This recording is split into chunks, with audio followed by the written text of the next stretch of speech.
La tienda de telas. Cuando era niña, mi madre trabajaba en una tienda de telas muy grande ubicada en el centro de Guadalajara. Esto ocurrió ya hace bastantes años. La tienda, que hoy lleva un nombre muy famoso, fue reubicada y el nombre original fue modificado. Por aquellos años, esta tienda estaba dentro de una casona antigua, de las primeras que construyeron los españoles cuando aún era conocido como Nueva Galicia. De hecho, el negocio era de una familia que por generaciones se dedicaron al comercio de telas. No conozco mucho sobre la historia de la familia, pues su ascendencia es casi tan antigua como la fundación de Guadalajara. Mi madre trabajaba en la tienda más antigua. Por aquel entonces también se daban cursos de costura, además de realizar trabajos de sastrería. El salón donde daban las clases era el último piso, uno después de la bodega donde se apilaban los casimires más finos. Mi familia era bastante pobre en ese entonces. Mi abuela vivía con 5 de sus hijos en una vecindad en el barrio de Santa Tere. Mi padre jamás se hizo responsable de mí, menos de mi madre. Por aquel entonces las personas eran más intolerables, y cuando a mi madre se le notó el embarazo, la echaron de casa. Por suerte, una de las dueñas de la tienda de telas era bastante humanitaria y nos acogió a mi madre y a mí en un cuarto en una casa cerca del Parque Morelos. Como en ese entonces mi madre no contaba con nadie que pudiera cuidarme, le permitían que me quedara con ella. Así pasé varios años de mi vida. Hasta donde tengo conciencia, me encantaba jugar entre los rollos de tela. Me gustaba esconderme dentro de las islas e imaginar que entraba a un mundo mágico. Así pasé varios años en los que no sentí miedo alguno de nada. Mi madre me daba una vida decente. Incluso entré a la escuela como lo haría cualquier otra niña de mi edad.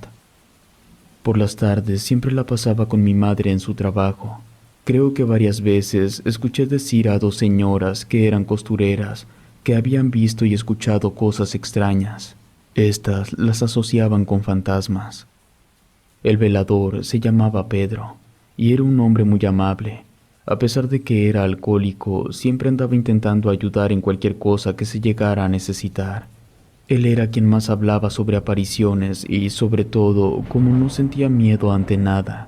Él era el tipo de persona que juraba haberle ganado al mismo demonio en las cartas, además de haber atado un par de brujas mientras se transformaban en animales. Historias que cuando eres niño logras creer de inmediato, pero en manera que vas creciendo, comienzas a cuestionar todo. Pedro hablaba mucho sobre un ente extraño que se materializaba en una habitación donde guardaban vestidos de novia que no habían sido reclamados. De hecho, de entre todos los cuartos y bodegas de aquella casona antigua, era esta la que más miedo daba, ya que muchos de esos vestidos estaban puestos en maniquíes tan antiguos que habían perdido la mayor parte de su rostro, y una vez que me encontraba jugando allí, un maniquí de esos se movió solo. Cuando le conté a mi madre lo ocurrido, me dijo que pudo haber sido posible que estuviera mal acomodado, y me agarró de sorpresa. Yo quise creerle a mi madre, pero lo cierto es que el movimiento fue desde la cabeza. No fue como si se cayera por fuerza de gravedad, sino que la figura hizo un movimiento casi natural, idéntico al de cualquier ser humano. Es difícil de explicar, ya que no es nada parecido a las escenas de películas de terror. Modificaron nuevamente el edificio. Esto a causa de que algunas partes estaban muy dañadas ya por el paso del tiempo.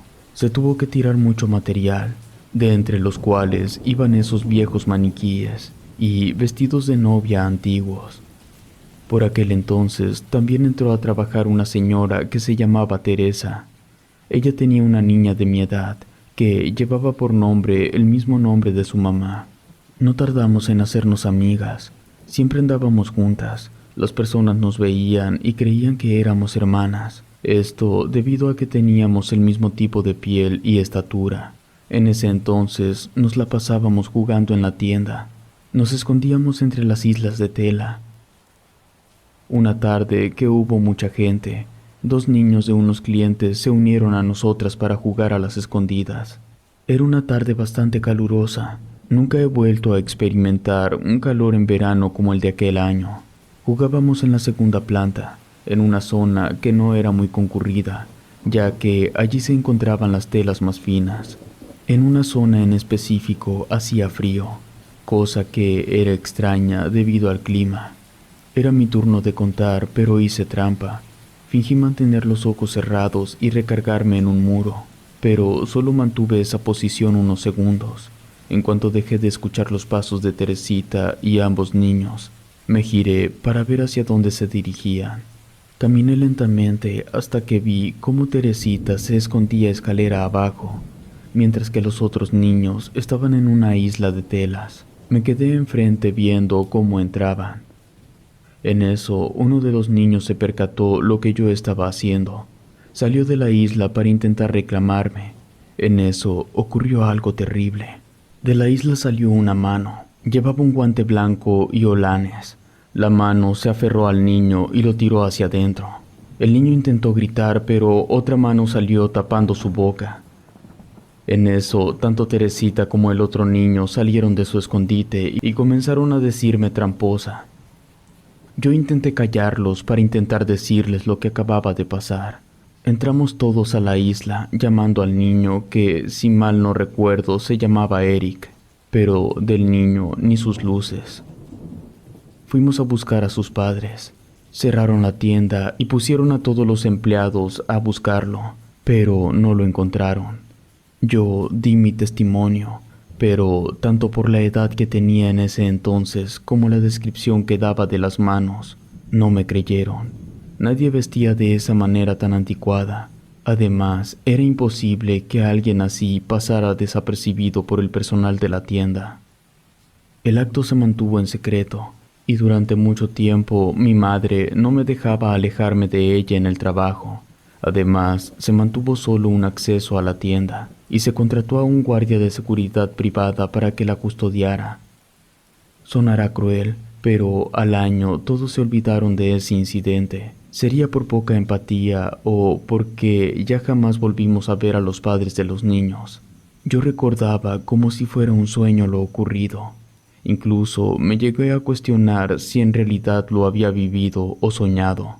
Y cuando todo el mundo pareció olvidarse del asunto, volvieron a bajar la guardia en la tienda, y a Teresita y a mí nos permitieron jugar de nuevo libremente por las islas de telas. Un día, mientras jugábamos en la segunda planta, escuchamos la risa de un niño. Esto me asustó, pero Teresita me calmó diciéndome que era muy probable que solo se tratara de algún hijo de un cliente. En eso, Teresita quiso entrar en una isla, pero yo se lo impedí. Le intenté recordar el incidente con el par de hermanitos, pero ella parecía no recordar e intentaba zafarse de mi mano. Comencé a jalar su mano hacia mí, forcejeamos un poco y terminamos cayendo. Antes de poder levantarme, vi de nuevo esa mano con el guante blanco y su camisa de holanes. Nos hacía señas para que entráramos dentro de la isla. Le dije a Teresita que mirara lo que yo estaba viendo, pero ella parecía poseída. Tenía los ojos en blanco y no me hacía caso. Lo único que se me ocurrió fue pararme y jalar a Teresita hasta llegar a las escaleras. Una vez allí, ella recobró la conciencia y se soltó a llorar. Cuando se calmó, me dijo que no sabía lo que estaba haciendo. Era como si hubiera perdido el control de su cuerpo. Le dije que solo habían pasado unos cuantos segundos y que volví a ver la mano que se llevó al niño. Le volví a preguntar si no recordaba lo que había pasado, pero decía que no lograba recordar exactamente lo ocurrido. Solo sabía que un niño se había perdido. Sonará bastante extraño. A cualquier persona que intentaba recordarle lo ocurrido, terminaba diciendo que o bien no recordaba, o te cambiaba el tema de inmediato. Parecía como si hubiesen hecho un pacto de silencio en torno a ese asunto, cosa que se esperaría de los adultos, pero de Teresita, que era una niña de mi edad, no. Por esa ocasión no volvimos a la segunda planta. Nos subimos a una de las bodegas a jugar con unas muñecas que teníamos allí. No tardamos en encontrarnos a Pedro, el velador. Aproveché para contarle lo que nos había ocurrido, y al igual que lo que venía haciendo con todas las personas, le pregunté si recordaba cuando el niño se perdió en la tienda. Fue la única persona que me dijo que sí. Incluso me dio detalles que yo había olvidado. Enseguida le pregunté si no sabía el por qué parecía que ya nadie recordaba ese acontecimiento.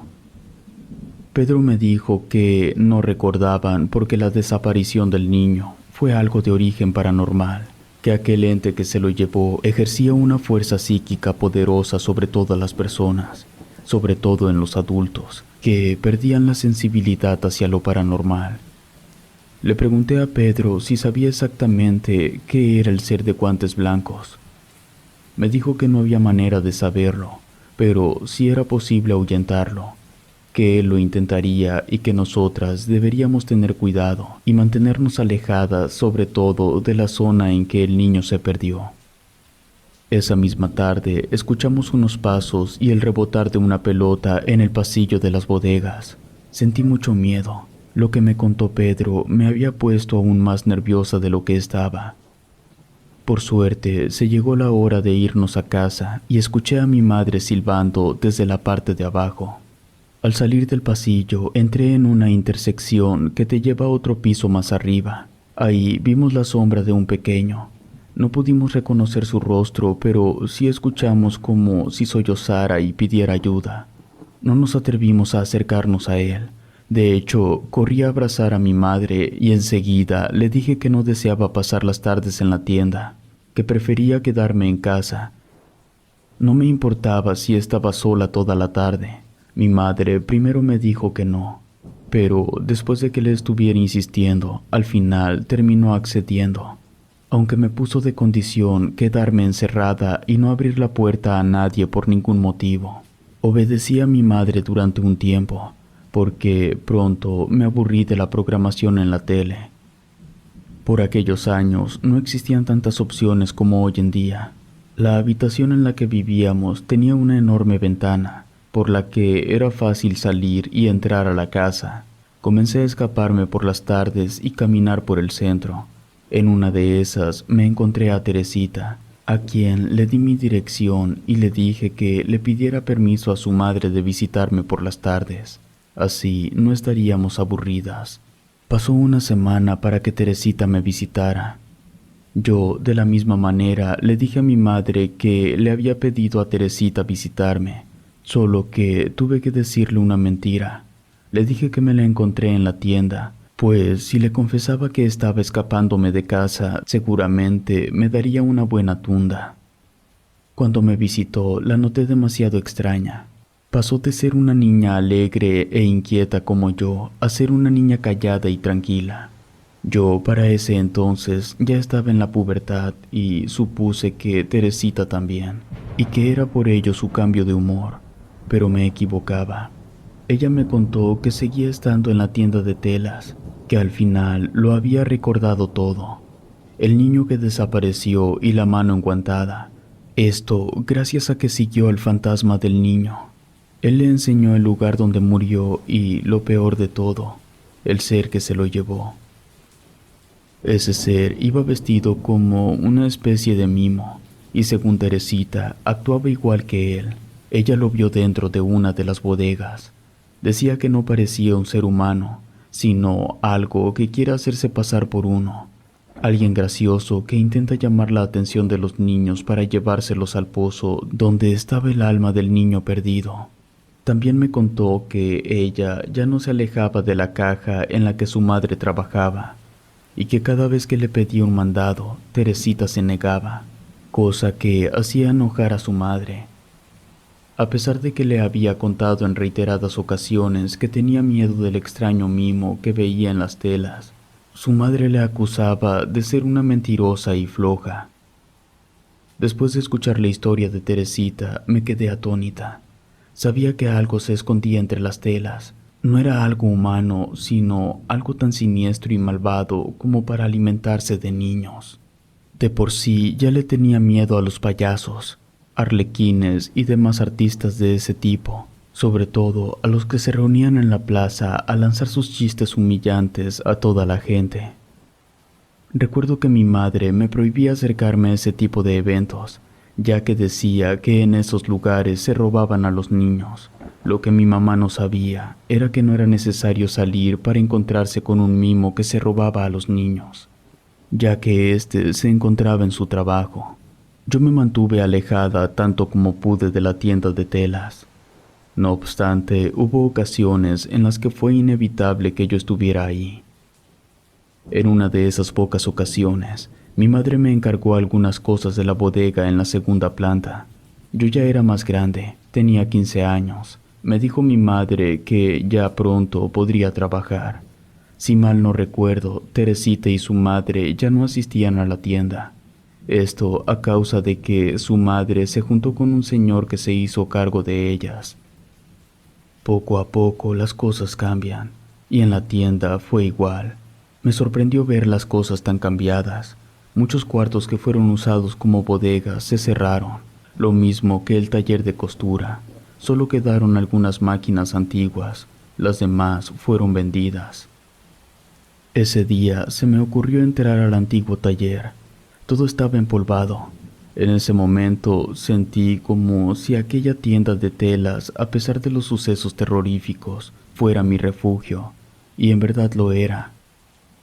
Gracias a él, mi madre pudo criarme de una manera decente. Estaba ya por terminar la secundaria. En ese momento, un sentimiento de nostalgia se apoderó de mí, y me solté a llorar. No sé si sería porque ya iba entrando a la adolescencia que me sentía muy sensible, o si el lugar en sí tuviera aquel efecto sobre las personas. Me senté a llorar cubriendo mi cara y una vez que logré tranquilizarme, noté algo bajo mi pie. Era un cuadro pequeño, muy empolvado. Tomé el cuadro entre mis manos. Después lo limpié con ayuda de un trozo de tela. Entonces lo vi. Era una fotografía en color sepia. Mostraba un mimo, el mismo que había visto Teresita. Llevaba la cabeza calva, la cara pintada de blanco, los ojos completamente negros, sin vida. El hombre llevaba un traje con muchos solanes, una sonrisa falsa y junto a él 3 hombres vestidos de manera muy elegante. Debido al tipo de fotografía, pude adivinar que la foto era bastante vieja. Nunca fui buena en historia, pero deduje que tal vez era del siglo pasado. Sentí mucho rechazo hacia la imagen, pues sabía que ese mimo era el mismo del que hablaba Teresita. Además, ver las manos con guantes blancos y la camisa de santín con holanes, misma que vi llevarse al pobre niño. Arrojé el cuadro contra una esquina. Me pareció una burla de la propia existencia hacia mi vida. De por sí me sentía sensible. Lancé el cuadro hacia una esquina. Segundos después, como obra de magia, un cajón de las máquinas se abrió por sí solo. En ese momento no sentí nada de miedo. Creía que alguien deseaba comunicarse conmigo. En verdad, no lo sentía malo. Me acerqué al cajón y encontré un periódico muy viejo. No puedo recordar exactamente la fecha. En el periódico, las letras no eran claras. Estaban ya consumidas por el paso del tiempo. Solo algunas imágenes donde estaba aquel mimo acompañado de alguna feria o circo. Otra cosa que encontré fue un cuaderno, igualmente envejecido, el cual la tinta que formaba sus palabras estaban corridas, esto por la humedad del lugar. Lo único que distinguí fue una sucesión de símbolos extraños. Me imaginé que ese cuaderno tendría notas sobre brujería. En ese momento entró una empleada. Me decía que mi madre me estaba buscando. Guardé la húmeda libreta en mi bolsa y salí del taller. Una vez que me encontré con mi madre, ella me dijo que si yo quería podía empezar a trabajar en la tienda. Como anhelaba tener mi propio dinero, no dudé en aceptar el trabajo. Aparte, sentía una enorme curiosidad por ver si era posible ayudar al niño. Cuando estuve en casa, saqué el cuaderno y revisé lo poco que quedaba legible. Mayormente eran anotaciones de símbolos y medidas del cuerpo humano. Los dibujos estaban muy bien hechos, demasiado tétricos. Deseché el cuaderno. No quería tenerlo más. En nuestro edificio había una mujer un poco mayor que se practicaba los trabajos de brujería, a la cual la mayoría de las personas le tenían miedo, pero la visitaban muchas personas en autos de lujo y muy bien vestidas. Recuerdo que una vez vi con ella a un médico al que mi madre me llevaba a consulta. Fui esa misma tarde a buscarla. La mujer era bastante amable, me llamó por mi nombre. Supuse que lo conocía porque lo había escuchado por ahí. La mujer tenía una marca de viruela en un ojo. Llevaba el cabello suelto, todo de color gris, a excepción de un mechón negro. La señora me invitó a sentarme junto a ella y beber un poco de té, cosa que al principio me dio desconfianza, pero se me hacía algo descortés rechazarla. Le conté sobre la fábrica de telas, de la desaparición del niño, del hombre vestido de mimo y la libreta que tiré. La señora me dijo que ese ser no era humano, que tal vez alguna vez lo fue, pero que sus intenciones eran demasiado oscuras, que le hubiera gustado que conservara el cuaderno para saber exactamente a qué nos enfrentábamos. Me dio un par de amuletos y me dijo que, como ya era más grande de edad, no debía temer, que ese ser buscaba algo en específico, y que mientras me mantuviera alejada de la zona en la que solía aparecerse, no habría ningún problema. También me contó de varias cosas que no entendí hasta que fui más grande. Me dijo que la mayoría de parásitos en el plano astral fueron alguna vez almas humanas, pero que estos seres eran tan malignos que se negaban a trascender y pagar por sus pecados. Entré a trabajar, pero no duré mucho tiempo. La tienda fue movida del lugar y yo conseguí un mejor empleo en una tienda departamental. Mi madre se volvió a casar y yo me distancié de ella. La veía pocas veces. Supe que tuvo 2 hijos. Se fue a vivir a Puerto Vallarta. El edificio donde anteriormente estaba la tienda de telas fue remodelado. Escuché el rumor que encontraron varios huesos y un vestuario de mimo en el sótano. Esta noticia me dejó más preguntas que respuestas. Actualmente el edificio no existe más. Relato escrito y adaptado por Mauricio Farfán.